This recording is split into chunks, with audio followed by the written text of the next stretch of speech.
श्री शिवाय नमस्तुभ्यम हर हर महादेव। दोस्तों, आप सभी लोग जानते हैं कि 11 जून 2025 को है पूर्णिमा तिथि, जो बहुत ही खास है। और दोस्तों, ये वह पूर्णिमा है जो कि ज्येष्ठ महीने में बुधवार को पड़ रही है। और दोस्तों, इसी दिन किया जाने वाला पंडित जी द्वारा बताया गया एक लाल फूल और एक सफेद फूल वाले उपाय आप लोगों को जरूर करना चाहिए, क्योंकि दोस्तों ये एक ऐसा उपाय है जो कि हर दिन नहीं किया जाता। ज्येष्ठ महीने में जो पूर्णिमा पड़ती है उसी दिन किया जाता है। देखिए, ये दिन इतना खास होता है, इतना महत्वपूर्ण होता है। देखा गया है कभी कभी बड़े बड़े पूजा पाठ अनुष्ठान से जो मनोकामना पूर्ण नहीं होती है, वह बुधवार पूर्णिमा के दिन एक छोटे से उपाय करने से ही आपकी मनोकामना पूर्ण हो जाती है। और बहुत सारे लोगों ने इस उपाय को किया भी है और उनको इस उपाय को करने का फल भी जरूर मिला है। अगर आप लोग भी इस उपाय को इस पूर्णिमा के दिन करना चाहते हैं तो आप इस उपाय को पहले अच्छे से समझ लेना, सुन लेना, उसके बाद करना। आपको इस उपाय का फल जरूर मिलेगा, आपकी सभी मनोकामनाएं पूरी हो जाएंगी। दोस्तों, हम आपको यहां पर बता दें कि यह जो एक लाल फूल और एक सफेद फूल वाला उपाय है, यह उपाय पंडित जी ने अपनी अभी की सीहोर की कथा में ही बताया है। और इस उपाय को करने से आपके घर में चाहे किसी भी प्रकार की दुख और समस्या क्यों ना चल रही हो, आपको उसका कारण भी नहीं पता है कि भाई यह समस्या किस कारण से चल रही है, उसका कुछ भी कारण हो सकता है। जैसे पितृदोष हो सकता है, काल सर्प दोष हो सकता है, या किसी भी तरह का मंगल दोष भी हो सकता है। और भी बहुत तरह के दोष होते हैं, कुछ भी हो सकता है। पर आपको इस उपाय को करने के लिए अपने दोष को पता लगाने की भी जरूरत नहीं है। आपके घर में किस कारण से इतनी दुख और परेशानी आ रही है, वह भी आपको पता लगाने की जरूरत नहीं है। बस पूर्णिमा के दिन इस उपाय को कर लेना, क्योंकि इसी एकमात्र उपाय को करने से आपके पूरे घर परिवार में सुख और शांति हो जाएगी। आपके घर में अच्छे अच्छे काम होने लगेंगे। आपकी जो भी मनोकामना होगी वह भी धीरे धीरे करके पूर्ण होना शुरू हो जाएंगी। अब हम समझते हैं इस एक लाल फूल और एक सफेद फूल वाले उपाय को आपको करना कैसे है, किसको करना है, किस समय करना है और कैसे करना है। उपाय आसान है, बस समझने वाली बात है, इसलिए ध्यान से समझिए। उसके बाद ही आप लोग जो है इस उपाय को जरूर कीजिएगा। सबसे पहली चीज हम लोग यह समझते हैं कि इस एक लाल फूल और एक सफेद फूल वाले उपाय को इस आने वाली पूर्णिमा के दिन किसको करना है। तो देखिए, इस उपाय को घर के सभी सदस्यों को करने की बिल्कुल भी जरूरत नहीं है। घर में से कोई एक मुख्य बड़ा सदस्य ही इस उपाय को करेगा, तो उस घर परिवार के सभी सदस्यों को इस उपाय को करने का फल मिल जाएगा। पर वो बड़ा सदस्य कौन होगा, कौन व्यक्ति इस उपाय को करेगा? तो यहां पर देखिए, हम आपको बता दें, घर की जो बड़ी माताएं बहनें होंगी, घर की बड़ी माताओं बहनों में से कोई भी एक माता बहन इस वाले उपाय को कर सकती है अपने पूरे घर परिवार के लिए। घर में सभी सदस्यों को इस उपाय को करने की जरूरत नहीं है। मात्र घर की जो बड़ी माताएं बहनें हैं, उनमें से कोई भी एक माता बहन इस वाले उपाय को करेगी तो उसके घर परिवार के पूरे सदस्यों को इस उपाय का फल मिलेगा। अगर किसी कारणवश माताएं बहनें घर में उपस्थित ना हो या वो इस उपाय को न कर रही हो, कुछ दिक्कत हो, तो भाई उस जगह पर फिर घर का कोई बड़ा व्यक्ति भी इस उपाय को कर सकता है। माताओं बहनों के कहने का मतलब ये था कि माताएं बहनें घर की लक्ष्मी होती है। जब घर की लक्ष्मी कोई उपाय करती है तो निश्चित ही भगवान शिव जी बहुत जल्दी प्रसन्न होते हैं और उपाय का फल में बहुत जल्दी और बहुत बड़ा करके भी यहां पर देते हैं। तो आप लोग ये बात समझ गए होंगे। अब हम ये बात समझते हैं कि इस वाले उपाय को हमें करना किस समय है। एक लाल फूल और एक सफेद फूल वाले उपाय को हमें पूर्णिमा के दिन करना किस समय है। तो देखिए, इस उपाय को करने का जो समय है, सुबह का समय भी है और शाम का समय भी है। अब देखिए, यहां पर हम मुख्य रूप से सुबह का समय नहीं बोलेंगे, क्योंकि देखिए ये जो पूर्णिमा तिथि है और आप सभी लोग जानते हैं, पूर्णिमा के दिन का प्रदोष काल का मतलब शाम का जो समय होता है ना, इस दिन भगवान शिव जी का सबसे प्रिय दिन होता है। तो आप लोग इस एक लाल फूल एक सफेद फूल वाले उपाय को सुबह के समय भी कर सकते हो और शाम के समय प्रदोष काल में भी कर सकते हो। सुबह के समय अगर कर रहे हो तो 10 या फिर 11 बजे तक भी अगर उपाय करोगे तो भी आपको उपाय का फल मिलेगा। वही अगर शाम के समय कर रहे हो तो इस दिन जरूर शाम के समय का ध्यान रखना कि शाम के 6 बजे से लेकर 7 बजे के बीच में अगर आप इस उपाय को कर सकते हो तो बिल्कुल कर लेना, पूरी कोशिश करना। पर अगर किसी कारणवश इस समय के बीच में ना कर पाओ तो रात 8 बजे तक भी अगर आप उपाय को करोगे तो आपको उपाय का फल जरूर मिलेगा। ये बात आपको समझ आ गई कि आप इस उपाय को सुबह और शाम दोनों समय कर सकते हो। मतलब करना आपको एक ही समय है, घर में से किसी एक ही बड़े व्यक्ति को करना है, पर एक ही बार इस उपाय को करना है। दोनों समय नहीं करना है। आपको जो समय अच्छा लगे आप उस समय पर इस वाले उपाय को कर सकते हैं। तो चलिए जानते हैं इन विशेष उपायों के बारे में। लेकिन उससे पहले जो भी मेरे भाई मेरी प्यारी बहनें आज चैनल पर पहली बार आए हैं या मेरी आवाज आज पहली बार सुन रहे हैं, अगर आप भी महादेव के सच्चे भक्त हैं तो वीडियो को लाइक और चैनल को सब्सक्राइब जरूर कर लें और कमेंट बॉक्स में लिखे हर हर महादेव, ओम नमः शिवाय।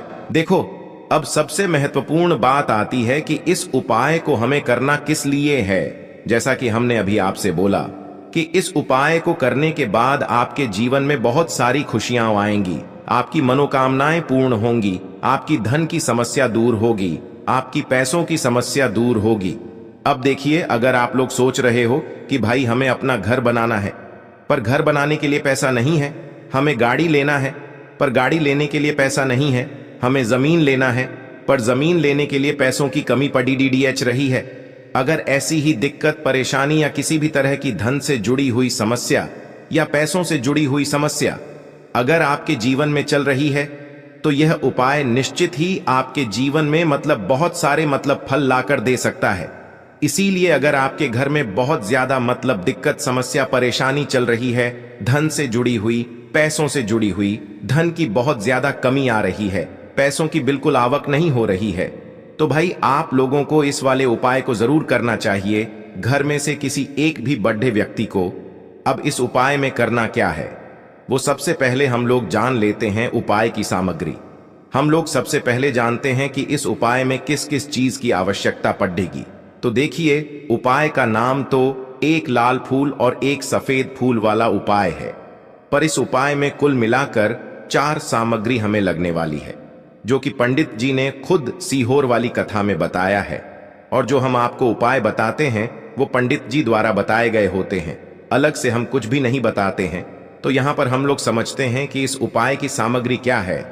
तो देखो, उपाय की जो सामग्री है वो 4 सामग्री है, जिसमें से सबसे पहली सामग्री है एक बेलपत्र। देखो, बेलपत्र क्या होती है?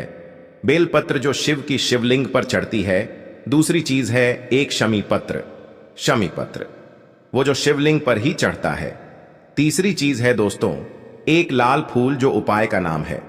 तो एक यहां पर आपको लाल फूल लेना है। अब ये लाल फूल कौन सा लेना है? देखो, शिवलिंग के ऊपर जो लाल फूल चढ़ता हो उनमें से कोई भी एक लाल फूल पसंद कर लेना और वो कहीं से तोड़कर या कहीं से खरीद कर लेकर आना और उस लाल फूल को उपाय में प्रयोग कर लेना। उसके बाद में एक सफेद फूल का विशेष रूप से ध्यान रखना। जो सफेद फूल शिवलिंग पर चढ़ता हो सिर्फ वही सफेद फूल लेकर आना, इसके अलावा कुछ मत लेकर आना, लेकिन केतकी का मत लेना। तो एक एक मात्रा में ही आपको ये चारों सामग्री चाहिए। एक बेलपत्र, एक शमी पत्र, एक लाल फूल और एक सफेद फूल। ये चारों सामग्री आप लोग तैयार करके रख ले। प्रदोष काल में या सुबह के समय जब भी आप इस उपाय को कर रहे हैं, जैसे ही आपके उपाय की सामग्री तैयार हो जाती है तो क्या हम सीधा उपाय को करने के लिए इन चारों सामग्री को लेकर उपाय करने के लिए जा सकते हैं? नहीं, तो यहां पर आपको इस बात का ध्यान रखना है कि हम भगवान शिव जी को प्रसन्न करने के लिए तो जा रहे हैं, हम अपनी मनोकामना को पूर्ण करवाने के लिए तो जा रहे हैं, पर हमें यह दर्शाना बिल्कुल भी नहीं है कि हम सिर्फ अपने फायदे के लिए भगवान शिव जी के मंदिर में आए हैं। इसलिए हम इस उपाय को करने के साथ साथ में भगवान शिव जी की पूजन अर्चना के लिए कुछ सामग्री भी जरूर लेकर जाएंगे। जैसे कि सुबह के समय अगर आप उपाय को कर रहे हो इस एक लाल फूल और एक सफेद फूल वाले उपाय को, तो भाई सुबह के समय आपको 1 लोटा जल लेकर जाना है। जो लोग प्रतिदिन शिव जी के मंदिर जाते हैं, पूजन अर्चना करते हैं, जल चढ़ाते हैं, फूल बेलपत्र सब कुछ चढ़ाते हैं, भाई वो अपनी पूजन अर्चना वैसी की वैसी ही करना। बाकी जो सिर्फ उपाय को करने के लिए जा रहा है, जो कुछ भी लेकर नहीं जा रहा है, उसे कम से कम 1 लोटा जल अपने घर से जरूर भर कर लेकर जाना। अगर आप उपाय को कर रहे हो, है ना, क्योंकि इस वाले उपाय को आप भगवान शिव जी की पूजन अर्चना करने के बाद ही करना। वहीं अगर बात करें शाम के समय की, अगर कोई व्यक्ति शाम के समय प्रदोष काल में इस वाले उपाय को कर रहा है, तो भाई आपको मात्र एक घी का दीपक तैयार करना है। ये बात हम हमेशा बोलते हैं। शाम के समय प्रदोष काल में कोई कर रहे हो ना, तो दीपक का विशेष महत्व होता है। अमावस्या के दिन का प्रदोष काल में जो भी व्यक्ति दीपक जलाता है ना भगवान शिव जी के मंदिर में, भाई उसके जीवन से सारी दुख और परेशानियां भी दूर होती हैं। तो भाई इस दिन दीपक का विशेष रूप से ध्यान रखना आप लोग। अगर आप इस उपाय को शाम के समय प्रदोष काल में कर रहे हो, है ना, ये जो दीपक आप लोग लोगे ये आटे का लोगे। जो आटा आप गूंद दोगे उसके अंदर कुछ भी मत डालना, मात्र साधा आटा लगाकर उसे तैयार कर लेना और एक मीडियम साइज का दीपक तैयार कर लेना। वो दीपक ना ज्यादा छोटा हो ना ज्यादा बड्ढा हो, है ना। उसके बाद में दीपक आपका तैयार हो जाए तो इसके अंदर जो बत्ती रखोगे वो गोल बत्ती रखोगे। देखो गोल बत्ती भी दो तरह की होगी, एक बाजार की और एक घर वाली। तो कोशिश करना अपने घर में जो रुई रखी हुई है उस रोई से आप लोग एक गोल बत्ती अपने ही हाथों से बनाओ। उपाय का फल अच्छा मिलता है। भगवान शिव जी जल्दी प्रसन्न होते हैं जब हम किसी भी उपाय को अपने हाथों से परिश्रम करके तैयार करते हैं। तो आपको उस दीपक के अंदर एक गोल बत्ती रख देनी है। इसके अंदर जो चीज आप लोग डालोगे वो डालोगे। शुद्ध देसी गाय का घी। इस बात का विशेष रूप से ध्यान रखना क्योंकि भगवान शिव जी का सबसे प्रिय दिन और प्रिय समय पर हम लोग इस वाले उपाय को कर रहे हैं। तो थोड़ा सा शुद्ध देसी गाय का घी इतना डालना कि वो दीपक कुछ समय तक चल सके ना। बाजार वाला मिलावटी घी डालना, न भैंस का घी डालना। शुद्ध देसी गाय का घी आपको ढूंढने में थोड़ी मतलब मेहनत लगेगी और महंगा भी मिलेगा, पर गाय के घी से भगवान शिव जी प्रसन्न होते हैं और उसी शुद्ध देशी गाय की घी से घर में बरकत भी बनी रहती है और हमारे घर में सुख शांति भी बनी रहती है। इसलिए इस शुद्ध देशी गाय का घी को अपने घर में हमेशा रखा करो। वो भगवान शिव जी के कार्यों में भी उपयोग में आता है और उपायों में भी हम लोग प्रयोग कर सकते हैं। तो यहां पर आपकी सारी तैयारियां हो चुकी हैं। उपाय को करते समय शुद्धता का विशेष रूप से ध्यान रखिएगा। सुबह कर रहे हो तो भाई सुबह तो आपको स्नान करना ही करना है। बाकी शाम को कर रहे हो तो शाम को मात्र हाथ मुंह धोकर भी आप लोग इस वाले उपाय को कर सकते हो। कोई दिक्कत वाली बात नहीं है भाई। उपाय की पूरी सामग्री तैयार करके और पूजन सामग्री लेकर आपको भगवान शिव जी के मंदिर पहुंचना है, जो आपके घर के पास में हो, जहां पर शिवलिंग विराजित हो, शिवालय हो, वहां पर आप लोगों को पहुंचना है। और जैसे ही आप भगवान शिव जी के मंदिर में पहुंचते हो वहां जाकर ही उपाय शुरू नहीं करना है। पहले आपको भगवान शिव जी की पूजन अर्चना करना है। पूजन अर्चना कैसे करोगे? सुबह के समय गए हो तो एक लोटा जल वगैरह जो भी पूजन सामग्री लेकर गए हो, उससे पहले पूजन सामग्री आप लोग मतलब पूजन भगवान शिव जी की कर लो। जो व्यक्ति सिर्फ एक लोटा जल लेकर गए हैं वो शिव जी की शिवलिंग पर मात्र एक लोटा जल एक धारा से धीरे धीरे करके चढ़ा लो, है ना। अपनी पूजन अर्चना आप लोग जो हैं पूरी कर लो पहले। उसी के बाद अगर आप शाम के समय कर रहे हो तो पहले जाकर बैठना है भगवान शिव जी के शिवलिंग के पास में। आप जो दीपक तैयार करके लेकर आए हो उस दीपक को पहले जलाना है। ये जो दीपक आप लोग जलाओगे ना, ये किसी और की माचिस से मत जलाना, अपनी ही माचिस अपने ही घर से लेकर आना और इस दीपक को अपने ही माचिस से जलाना। अगर आपने मंदिर की माचिस या किसी और की माचिस ले ली इस उपाय को करने में, इस उपाय का फल उस व्यक्ति को भी थोड़ा बहुत मिल जाएगा। इस बात का ध्यान रखना, अपने घर से अपनी ही माचिस लेकर जाना और इस दीपक को जलाना। दीपक को जलाने के बाद भगवान शिव जी की शिवलिंग के पास में रख देना। शिवलिंग के इतना पास में मत रखना कि भगवान शिव जी को आंच लगे। थोड़ी सी दूरी बनाकर ही जो है इस दीपक को शिवलिंग के पास में आप लोग रख दीजिएगा।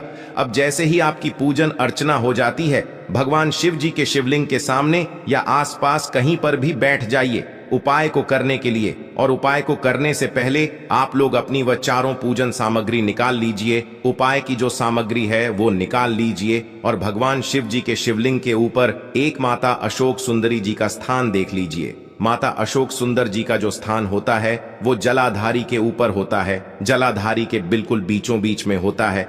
आप लोगों ने देखा भी होगा शिवलिंग की जलाधारी होती है। जलाधारी के बिल्कुल बीचों बीच का जो स्थान होगा वो माता अशोक सुंदर जी का स्थान होगा, क्योंकि यहीं पर हमें ये जो है उपाय को करना है। सबसे पहली चीज, अब हम उपाय को करना शुरू करते हैं। आप सबसे पहले अपनी एक बेलपत्र उठा लो एक बेलपत्र को आपको माता अशोक सुंदरी जी वाले स्थान पर सबसे पहले समर्पित करना है। बेलपत्र की डंडी का मुख होगा जलाधारी की तरफ, जहां से जल बहता है और नीचे गिरता है, और बीच वाली बड्डी पत्ती का मुख मतलब शिवलिंग की तरफ होगा। इस तरीके से आपको इस बेल पत्र को माता अशोक सुंदरी जी वाले स्थान पर समर्पित कर देना है। उसके बाद में अपनी एक शमी पत्र उठा लो जो आप उपाय के लिए लेकर आए हुए हो। शमी पत्र को उठाकर शमी पत्र की भी जो डंडी का भाग होगा वो जलाधारी की तरफ करके, जहां से जल बहता है नीचे गिरता है उस तरफ करके, और पत्ती वाला भाग शिवलिंग की तरफ करके इस शमी पत्र को भी उस बेल पत्र के ऊपर आपको समर्पित कर देना है। समर्पित करने के बाद अब आप ले लो अपना एक लाल फूल जो आप उपाय को करने के लिए लेकर आए हुए हो। इस लाल फूल का जो खिला हुआ भाग होगा, चाहे वो गुलाब का फूल हो, चाहे कोई सा फूल जो शिवलिंग पर चढ़ता हो, भाई उस फूल का जो खिला हुआ भाग होगा वो शिवलिंग की तरफ होगा। बाकी जो पीछे का भाग होगा फूल का वो जलाधारी की तरफ, जहां से जल बहता है नीचे गिरता है उस तरफ होगा।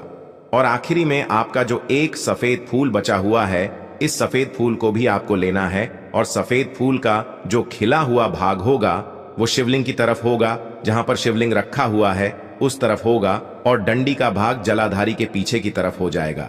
मतलब जो जहां से जल बहता है और नीचे गिरता है, जब आप लोग एक बेलपत्र, एक शमी पत्र और एक लाल फूल, एक सफेद फूल चढ़ा रहे हो, तो उस समय आप लोगों को कांता भगवान या कांता चक्र का नाम लेते हुए ही जो है इस उपाय को करना है, और भगवान शिव जी और नारायण जी का स्मरण करते हुए ही इस उपाय को आपको करना है।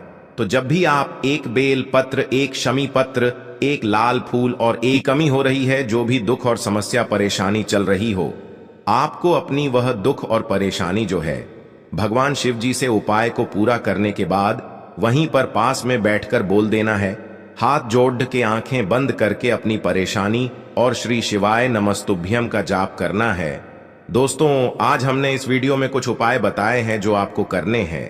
अगर आपको वीडियो अच्छी लगी हो तो वीडियो को 1 लाइक और चैनल को सब्सक्राइब जरूर करें। हर हर महादेव को लेना है एक गोल बाती का दीपक।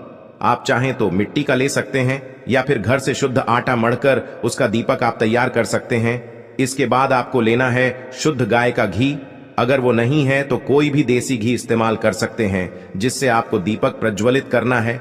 देखो, अब ये सब सामग्री लेकर आपको जाना है प्रदोष काल में आपके घर पर तुलसी जी के घेरे के पास में। देखो, ये उपाय तो आपको अवश्य करना है। देखो, वहां पहुंचकर सबसे पहले वो दीपक आपको प्रज्वलित कर देना है और ओम नमो भगवते वासुदेवाय नमः का 11 बार जाप करना है। उसके बाद आपको अपने सीधे हाथ में थोड़ी हल्दी लेकर उस दीपक में अपना नाम और गोत्र बोलते हुए डाल देना है। उसके बाद माता लक्ष्मी से आपको प्रार्थना करना है कि हे महालक्ष्मी, हमारी सभी दुख तकलीफों को दूर करो। हे महादेव, हमारे सब दुख कष्टों को खत्म करो। इस भावना से आपको ये उपाय करना